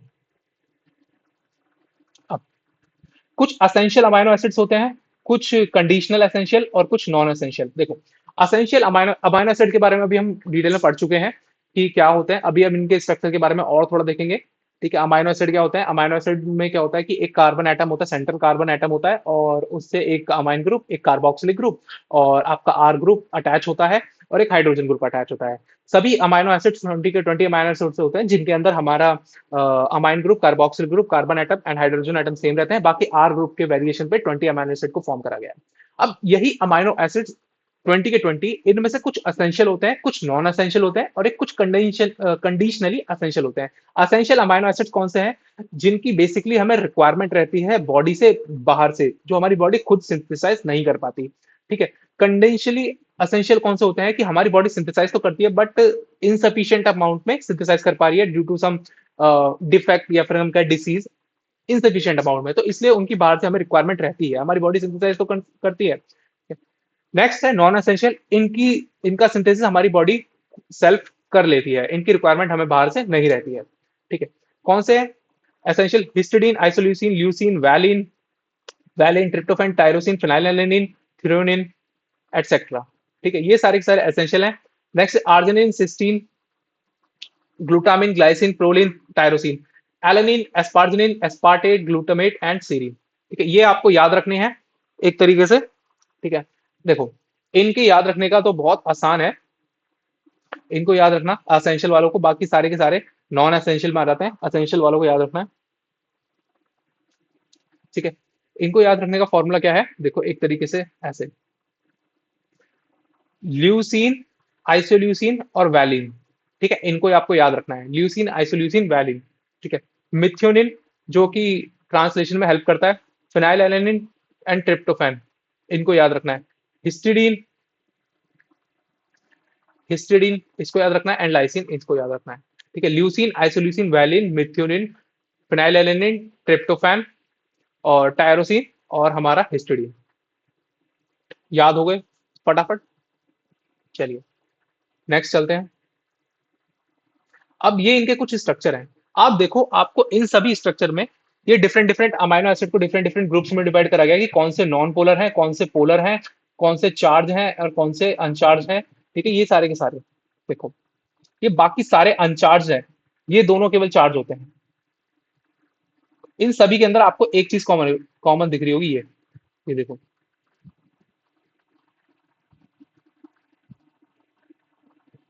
ये जो है ये डिफरेंस है। आर ग्रुप ये सबके अंदर सेम है, ये देखो, ये सबके अंदर सेम जा रहा है बेटा, ये सबके अंदर सेम है, ये सबके ही अंदर सेम है, देख रहे हो यहाँ पे, ये सबके अंदर सेम है।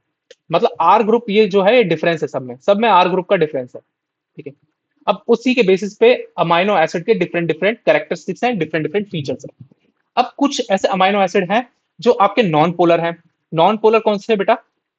देखो, glycine non polar, alanine non polar, valine non polar, cysteine non polar, proline, phenyl, tryptophan, tyrosine, ठीक है, ल्यूसिन, मिथ्योनिन एंड, देखो ये सारी के सभी नॉन पोलर में आते हैं। ठीक है। अब इस ग्लाइसिन ग्लाइसिन के बारे में जो हम पढ़ते हैं, देखो ग्लाइसिन, ग्लाइसिन ये ए कायरल अमाइनो एसिड है। ए कायरल, ए कायरल का मतलब इसमें कोई भी कायरल कार्बन नहीं है। इसके अमाइनो एसिड के छोड़ करके, इस कार्बन को छोड़ करके बाकी इसकी आर चेन में कोई भी कायरल कार्बन नहीं है, तो इसलिए कायरल ए कायरल अमाइनो एसिड कहते हैं इसे, ए कायरल अमाइनो एसिड कहा जाता है। ठीक है। दूसरा, इसमें से 3 अमाइनो एसिड उठाओ, phenyl alanine, phenyl alanine, tryptophan, tryptophan and tyrosine. ये तीनों के तीनों एरोमेटिक अमाइनो एसिड्स हैं। Aromatic,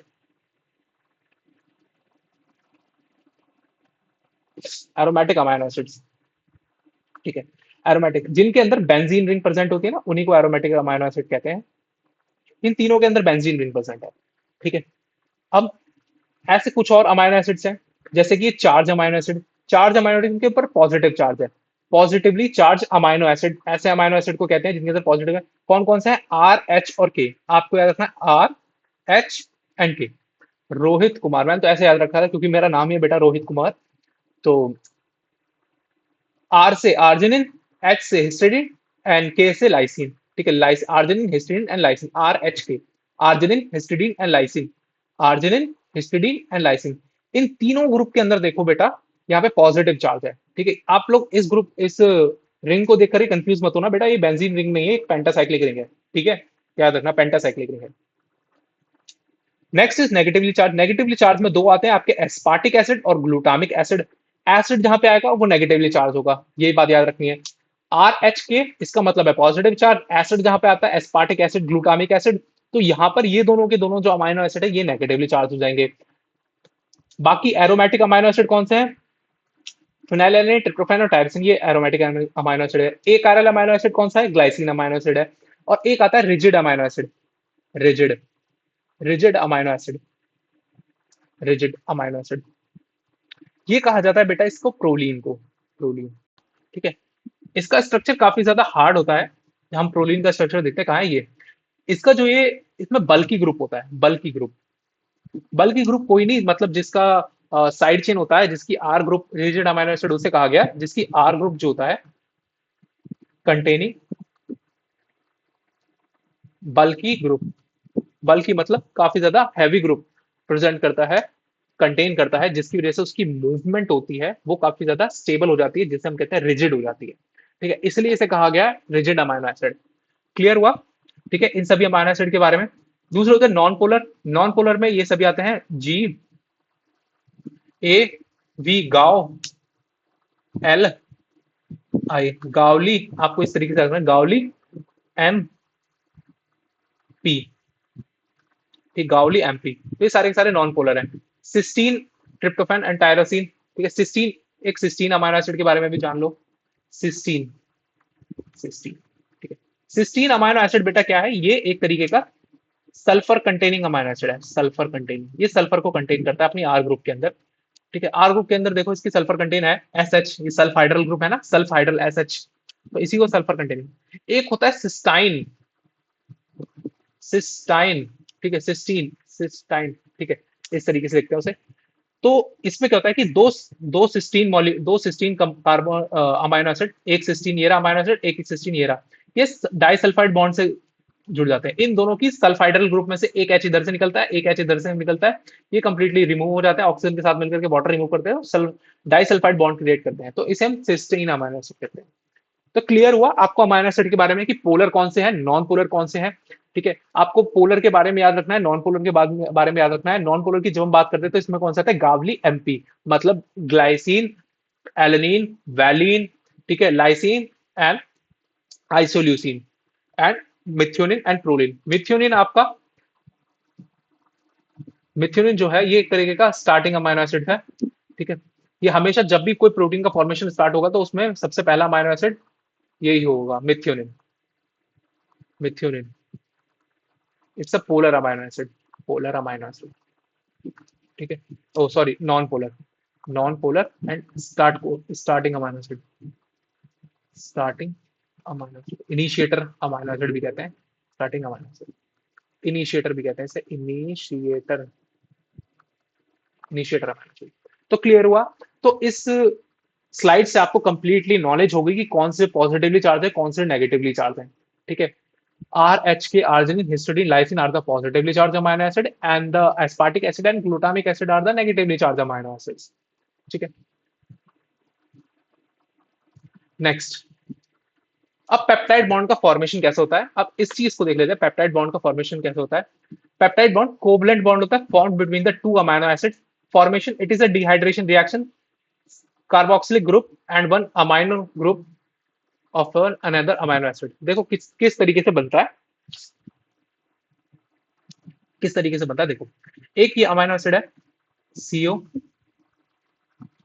NH2 H C double bond, ठीक है, H, और ये R ग्रुप 1, ये कोई भी अमाइनो एसिड ले सकते हैं यहाँ पे, ठीक, प्लस हमारा C NH2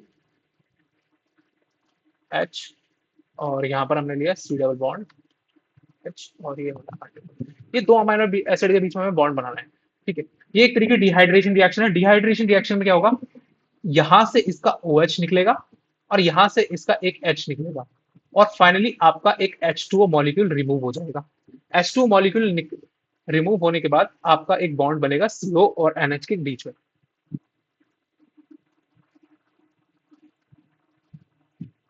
NH2 NH2 H CO NH, ये R1 और ये कार्बन नेक्स्ट, ये C डबल बॉन्ड H, और फाइनली R2। तो ये जो बेटा बॉन्ड बनाए ना, ये C और NH के बीच में, तो ये बेटा एक पेप्टाइड बॉन्ड है, this is a peptide bond, peptide bond, ठीक है। डिहाइड्रेशन रिएक्शन के साथ निकला है, elimination of a water, hydrolysis हुआ है, और CONH ये एक तरीका डबल बॉन्ड है। ये इस बॉन्ड के कुछ कैरेक्टरिस्टिक्स हैं। पहला इसका characteristic, this is a partial double bond, partial double bond characteristics, partial double bond character, ठीक है, पार्शियल डबल बॉन्ड कैरेक्टरिस्टिक, ठीक है। पार्शियल डबल बॉन्ड कैरेक्टरिस्टिक्स कहने का मतलब है, क्योंकि ड्यू टू रेजोनेंस, जब आप केमिस्ट्री की तरफ पढ़ते हैं ना, ड्यू टू रेजोनेंस, रेजोनेंस क्या है, एक तरीके से कंडीशन है, ठीक है, रेजोनेंस, जिसमें क्या होता है कि कुछ ऐसे कैरेक्टरिस्टिक्स आते हैं जिसपे जो एक तरीके से बैकग्राउंड में प्रेजेंट रहते हैं, बट वो रियलिटी में शो नहीं होते हैं। जैसे कि इसमें कैरेक्टरिस्टिक कुछ ऐसे डबल बॉन्ड के, कुछ इसमें इस तरीके का डबल बॉन्ड हमें दिखता है, पार्शियल डबल बॉन्ड, ठीक है, जो कैरी करता है characteristic partial double bond character. Clear हुआ। अब हम डिस्कस करते हैं, ठीक है। आपको पता लगा कि एक तरीके से पेप्टाइड बॉन्ड का फॉर्मेशन कैसा कैसा होता है, कि ये एक तरीके डिहाइड्रेशन रिएक्शन है, इसमें वाटर मॉलिक्यूल रिमूव होता है और CO और NH के बीच में एक बॉन्ड बनता है जिसे हम पेप्टाइड बॉन्ड कहते हैं। और पेप्टाइड बॉन्ड के कैरेक्टरिस्टिक्स क्या है, पार्शियल डबल बॉन्ड कैरेक्टरिस्टिक्स है due to resonance, due to resonance, ठीक है। अब इसे थोड़ा सा रब कर लेते हैं, ताकि हम आगे की चीजों को और डिस्कस कर सके इजीली। ये हो गया हमारा, और अभी हम पढ़ते हैं ज्यूटराइनिक फॉर्म के बारे में। सो ज्यूटराइनिक फॉर्म क्या होती है, इसके बारे में डिस्कस करते हैं फटाफट से। देखो बेटा, ज्यूटराइनिक फॉर्म क्या होती है, किसी भी अमाइनो एसिड की ऐसी स्टेट जिसपे उसका नेट चार्ज जीरो हो, ऐसी स्टेट जिस पर उसका नेट चार्ज क्या हो बेटा, जीरो हो, उसे उस अमाइनो एसिड की ज्यूटराइनिक फॉर्म कहते हैं। और इसका एक दूसरा नाम भी है, आइसोइलेक्ट्रिक पॉइंट, आइसोइलेक्ट्रिक पॉइंट, ठीक है। चलो इस डिस्कस करते हैं फटाफट से बिना किसी देरी के। देखो, ज्यूटराइनिक फॉर्म ऑफ अमाइनो एसिड क्या होती है, फॉर्म या फिर हम कहें state eight which the net charge on amino acid is zero, ठीक है। नेट चार्ज क्या है, जीरो होगा, ठीक है। इसका सेकेंडरी नेम भी होता है आइसोइलेक्ट्रिक पॉइंट। ठीक है, at a particular pH, at a particular pH the net charge on amino acid is zero. ठीक है, मतलब ऐसा पीएच जिस पर अमाइनो एसिड के ऊपर कंप्लीटली नेट चार्ज क्या हो, जीरो हो, तो उसे हम उस अमाइनो एसिड की ज्यूटराइनिक फॉर्म कहते हैं। अब ये ज्यूटराइनिक फॉर्म बनती कैसे, देखो क्या होती है ज्यूटराइनिक फॉर्म। बहुत ही आसान है, बहुत ही ज्यादा आसान। देखो क्या है, ये एच NH3 आ जाएगा यहाँ पे, एक positive charge, COO negative charge, और ये उसका R ग्रुप। ठीक है, इस कंडीशन पे देखो, इस कंडीशन पे इस पर नेट चार्ज क्या है, जीरो है। नेट चार्ज का मतलब होता है इसका पॉजिटिव और नेगेटिव दोनों मिलकर के न्यूट्रलाइज कर लिया आपस में, और फाइनली एक negative charge, zero charge, net charge क्या हो गया, जीरो हो गया। ठीक है, यहाँ पर मैंने कोई भी आर ग्रुप नहीं लिया है, तो इसे कंफ्यूज मत होना, ये कोई भी अमाइनो एसिड हो सकता है, और हर एक अमाइनो एसिड का एक पर्टिकुलर पीएच होता है जिसके ऊपर उसका नेट चार्ज जीरो होता है। ठीक है, अब ये इसकी क्या है, ज्यूट्रानिक फॉर्म है, इस पर नेट चार्ज क्या है, इस पर जीरो है, नेट चार्ज लिख लेते हैं, नेट चार्ज जीरो है। ठीक है, अब अब अगर हम इसे एसिडिक मीडियम की तरफ ले जाएं, दूसरा हम इसे लेके जाएं बेस मीडियम की तरफ, एक एसिडिक मीडियम, एक एल्कलाइन मीडियम, या फिर basic medium, basic medium, basic medium. Basic medium में क्या होता है, OH नेगेटिव आयन काफी ज्यादा होते हैं। एसिडिक मीडियम में क्या होता है, एसिडिक मीडियम में यहाँ पे H पॉजिटिव आयन ज्यादा होते हैं, काफी ज्यादा। क्लियर है, ठीक है, समझते रहना। तो जब पॉजिटिव आयन इसमें ज्यादा होंगे एसिडिक मीडियम में, तो पॉजिटिव आयन जाकर के नेगेटिव आयन से जाकर के अट्रैक्ट हो जाएंगे, और फाइनली हमारा इस पे चार्ज कौन सा आ जाएगा, पॉजिटिव आ जाएगा। तो यहाँ पर इस पर एसिडिक मीडियम में जो ज्यूटराइडिक फॉर्म होती है, अगर उसे एसिडिक मीडियम में लेकर के जाते हैं किसी भी अमीनो एसिड को, तो उसके ऊपर पॉजिटिवली चार्ज आ जाता है, तो ये हमारा पॉजिटिवली चार्ज आ जाता है। एसिडिक मीडियम में याद रखना है पॉजिटिव चार्ज आता है ज्यूटराइनिक फॉर्म में। ठीक है, जब हम उसे बेसिक मीडियम में लेके जाते हैं, तो फाइनली इसके पास जो OH है, ये इस H से, अमाइन ग्रुप से, इसका एक H डोनेट हो जाता है, और ये वापस से अमोनियम आयन बन जाता है। ठीक है, अमोनियम आयन, ये अमोनिया आयन है, ये अमोनियम आयन, मतलब ये बन जाएगा फाइनली हमारा कुछ इस तरीके का स्ट्रक्चर है इसका, NH2CH, C double bond O negative and R। ठीक है, तो अब इस पे कौन सा चार्ज हो गया, negative charge, negatively charge. Basic medium में ज्यूटेरानिक फॉर्म में क्या होता है कि वो नेगेटिव चार्ज में आ जाता है, और फाइनली एक H2O रिमूव हो जाएगा, यहाँ से H2O रिमूव हो जाएगा। तो क्लियर हुआ सभी को। ठीक है, और यहाँ पर ये क्या बन जाएगा, H आ जाता है। जब हम इधर की बात करते हैं एसिडिक मीडियम में, तो इसका स्ट्रक्चर कुछ इस तरीके से होगा, ये भी देख लो भाई फटाफट, NH3 पॉजिटिव, CH, और इधर C double bond OH and R group. ठीक है, ये इस तरीके का स्ट्रक्चर बन जाएगा। तो क्लियर हुआ, एसिडिक मीडियम में क्या होगा और बेसिक मीडियम में क्या होगा, एसिडिक मीडियम में पॉजिटिव चार्ज, बेसिक मीडियम में negative charge. Clear amino acid के बारे में। तो अब हम पढ़ते हैं प्रोटीन के बारे में, प्रोटीन के स्ट्रक्चर के बारे में। यहां तक आपको सारे अमाइनो एसिड के बारे में क्लियर हो चुका है कि कौन से अमाइनो एसिड पॉजिटिवली चार्ज थे, कौन से अमाइनो एसिड नेगेटिवली चार्ज थे, कौन से किस अमाइनो एसिड के अंदर सल्फर ग्रुप प्रेजेंट थे, किस अमाइनो एसिड के अंदर एरोमेटिक रिंग प्रेजेंट थे, किस अमाइनो एसिड के अंदर एक आरल अमाइनो एसिड कहा गया, किसी को किसको रिजिड अमाइनो एसिड कहा गया, इस तरीके से। तो क्लियर हुआ सभी को। अब हम बात करते हैं प्रोटीन के डिफरेंट डिफरेंट स्ट्रक्चर्स की। अब जब हम प्रोटीन की बात करते हैं, अभी हमने अमाइनो एसिड के बारे में पढ़ लिया, तो प्रोटीन क्या था, protein are the polymer of monomeric amino acids, monomeric amino acid, मतलब बहुत सारे अमाइनो एसिड मिलकर के आपस में आपका प्रोटीन का फॉर्मेशन करते हैं। ठीक है, और जिसमें अमाइनो एसिड जो जुड़े होते हैं वो आपका एक चेन से जुड़े होते हैं बेसिकली, जिसे हम पेप्टाइड चेन कहते हैं। ठीक है, आपको ये सारी चीजें याद रखना है। प्राइमरी स्ट्रक्चर क्या होता है, definition, linear sequence of amino acids in the polypeptide chain. Importance, determine the final protein shapes and function. देखो ये जो स्टेटमेंट है ना बेटा, इसको याद रखना कि किसी भी अमाइनो एसिड का, ठीक है, प्राइमरी स्ट्रक्चर, देखो अमाइनो एसिड क्या है कि वो बहुत सारे अमाइनो एसिड मिल करके आपका बना रहे एक प्रोटीन की पॉलीपेप्टाइड चेन। ठीक है, अगर ये चेन लीनियर है, ठीक है, ये चेन कुछ इस तरीके से लीनियर है बेटा, ठीक है, ये इस तरीके से लीनियर, ठीक है, ये अमाइनो एसिड 1 है, 2 है, 3 है, 4 है, 5 है, 6 है, 7 है, 8। ठीक है, इस तरीके से लीनियर जा रही है। तो इसे हम इसका प्राइमरी स्ट्रक्चर कहते हैं, और ये प्राइमरी स्ट्रक्चर डिटरमाइन करता है फाइनल प्रोटीन। मतलब इसके अंदर फोल्डिंग्स होती हैं, फोल्डिंग्स होते होते होते होते फोल्डिंग्स होती हैं, फोल्डिंग होगी, और इसके अंदर डिफरेंट डिफरेंट, फिर पहले प्राइमरी स्ट्रक्चर में बनेगा, फिर सेकेंडरी, फिर में टर्शरी, फिर क्वाटर्शनरी, इस तरीके से स्ट्रक्चर बढ़ते जाएंगे। तो इसका जो प्राइमरी स्ट्रक्चर होता है ना, वो क्वाटिनरी स्ट्रक्चर से के तक के फंक्शन और उसके स्ट्रक्चर को प्रिडिक्ट कर सकता है। ये कैपेबिलिटी होती है प्राइमरी में। ठीक है, फंक्शन को भी और शेप को भी। maintained by peptide bond significance any change in the sequence change in the entire protein function।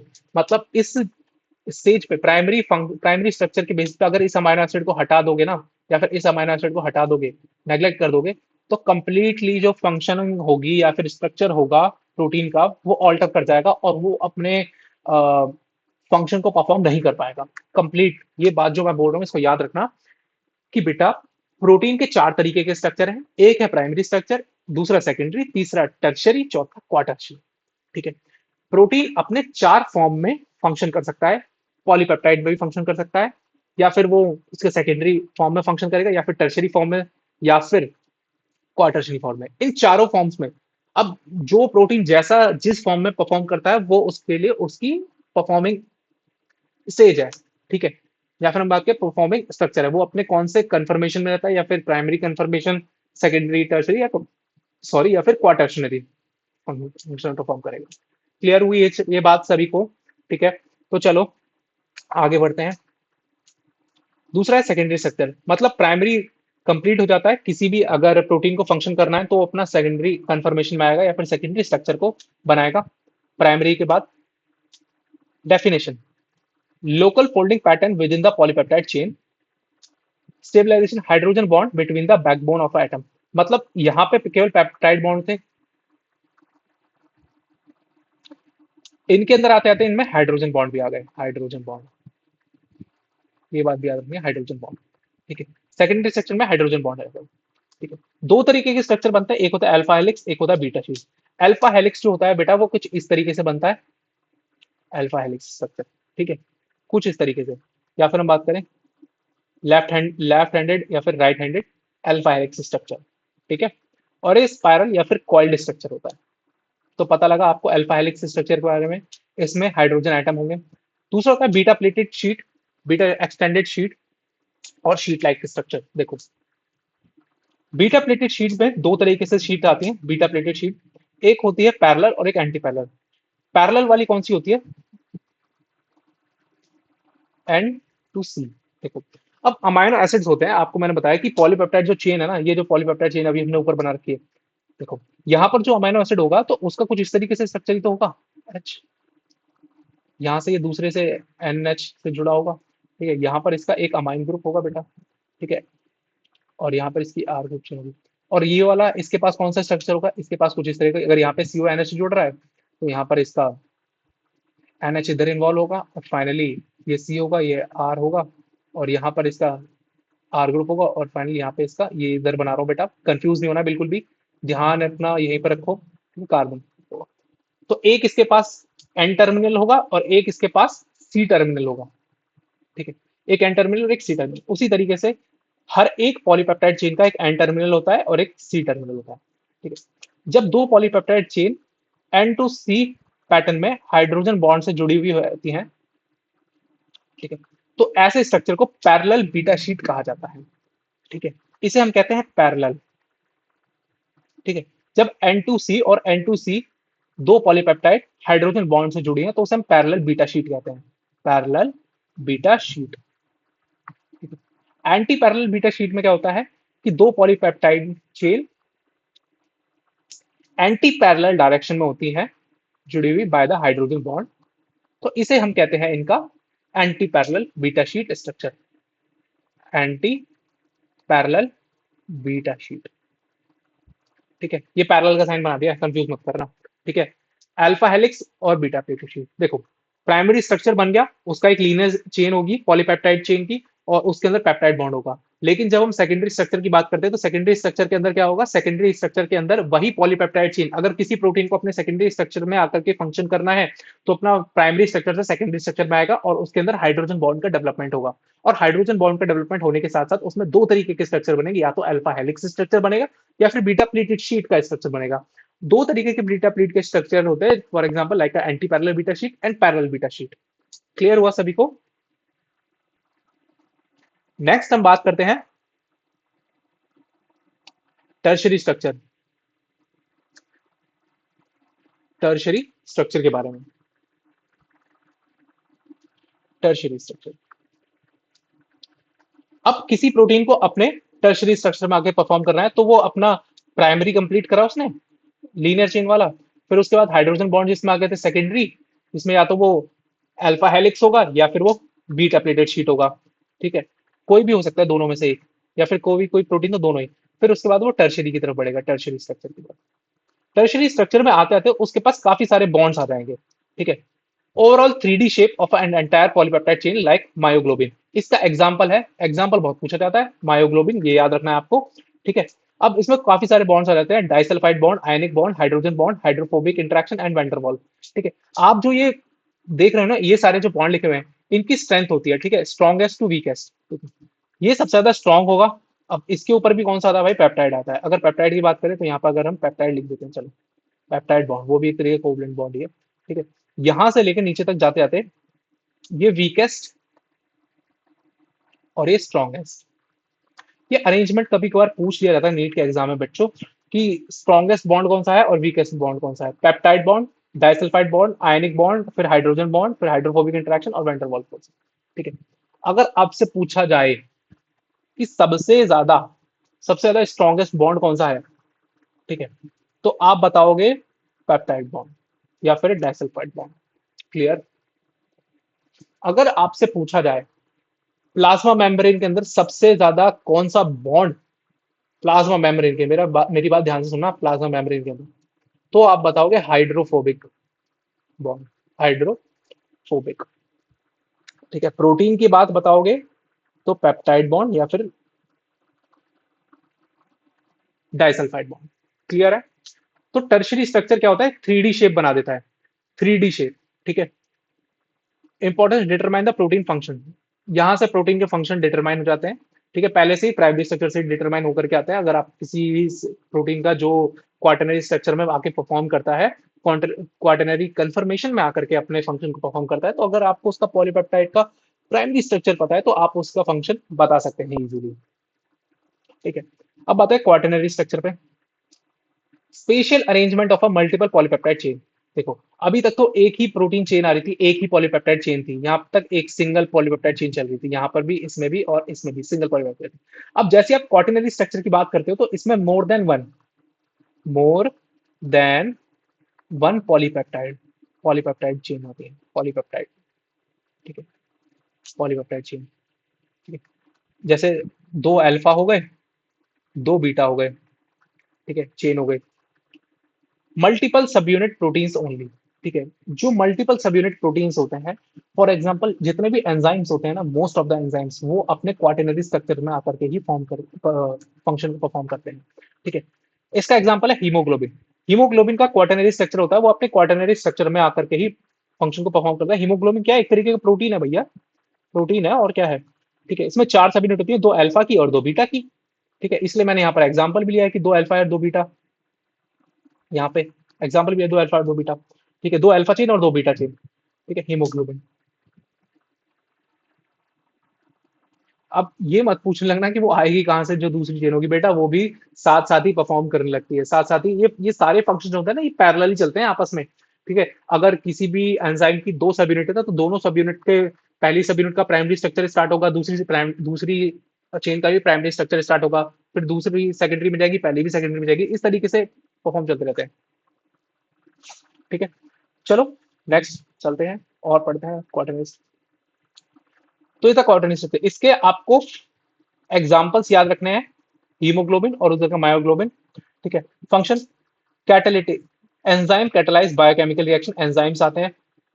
Collagen keratin provide structural support, ये स्ट्रक्चरल सपोर्ट में काम आते हैं। Haemoglobin transport oxygen, defence antibody provides immunity. Globulin जो proteins होते हैं, globulins proteins जो होते हैं, ठीक है, globulin proteins. Hormones regulate metabolism. कुछ प्रोटीन हार्मोन होता है, proteinaceous hormone, proteinaceous hormone, proteinaceous hormone जो होते हैं, जो प्रोटीन के मिलकर के बनते हैं अमाइनो एसिड्स के, ठीक है। अमाइनो एसिड से कौन से ड्राइव होते हैं? फॉर एग्जांपल आपके कैटेकोलामीन्स, ठीक है, जो आपके adrenaline and nor adrenaline, adrenal gland के हार्मोन्स है। Storage amino acids and ions, ठीक है, amino acid store amino acid and ions, इनको स्टोर करते हैं, ठीक है। तो ये था आज अमाइनो एसिड्स के बारे में, ठीक है। तो नेक्स्ट जो हम बात करेंगे, जिस वीडियो में हम बात करेंगे आने वाली वीडियो में अपने, तो उसमें बात करेंगे हम लिपिड्स के बारे में। आज तक का सेशन हम यही रखते हैं। मैंने बात तो करी थी कि आज हम लिपिड्स डिस्कस कर लेंगे, बट टाइम काफी ज्यादा हो चुका है, ठीक है। तो नेक्स्ट वीडियो में मिलते हैं बच्चों। तो इसी तरीके से बने रहिए मेरे यूट्यूब चैनल के साथ, और लाइक करिए, सब्सक्राइब करिए एंड शेयर करिए मेरी वीडियो को। और अगर आपको कुछ भी किसी भी तरीके का डाउट है, नीट एग्जाम से रिलेटेड, बायो में किसी भी, बायो के किसी भी टॉपिक से रिलेटेड है, बायो फिजिक्स से रिलेटेड है, बायो केमिस्ट्री से रिलेटेड है, बायो मैथमेटिक्स से रिलेटेड है, बायो मैथमेटिक्स भी होती है, बायोस्टैटिक्स से रिलेटेड है, या फिर आपका बायोकेमिस्ट्री से रिलेटेड है, किसी भी बायो रिलेटेड कंटेंट से आपको किसी भी चीज से कुछ प्रॉब्लम आती है, तो आप मुझे कमेंट सेक्शन में आकर के बता सकते हैं। और मेरे यूट्यूब चैनल को सब्सक्राइब करिए, शेयर करिए। चलिए, मिलते हैं नेक्स्ट वीडियो में।